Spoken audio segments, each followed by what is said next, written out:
শরীরের মধ্যে যেমন রক্তে ক্যান্সার হয়, অঙ্গে ক্যান্সার হয়, ওই অঙ্গ কেটে ফেলতে হয়। রক্তের মধ্যে ক্যান্সার হলে, ব্লাড ক্যান্সার হলে ওই ব্লাড ফেলে দিতে হয়, নতুন ব্লাড দিতে হয়, ঠিক কিনা বলেন?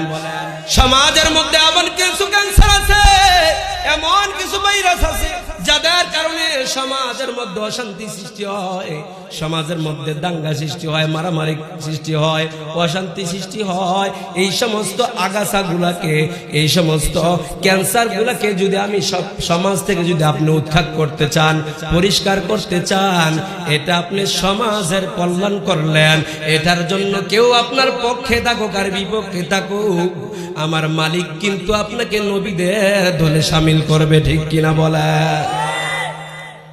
নবী হযরতে ইব্রাহিম আলাইহিস সালাম আল্লাহ তাআলা যখন দুনিয়া পাঠাইলেন, হযরতে ইব্রাহিমের বাবা তিনিও মূর্তি পূজকে তারা ছিলেন। সকলে একদিকে কাজ করতেছে, এটাকে মূর্তি পূজাকে ভালো মনে করতেছে। ইব্রাহিম আলাইহিস সালাম বিপরীতে একা দাঁড়িয়ে গেছেন। ইব্রাহিম আলাইহিস সালামের সাথে কেউ ছিল না সাহায্যকারী, একা দাঁড়িয়ে গিয়েছে। পুরা সমাজের মানুষ তার বিরুদ্ধে চলে গেছে। যুবক ভাইয়েরা ভালো করে বুঝেন, পুরা সমাজ তার বিরুদ্ধে চলে গেছে।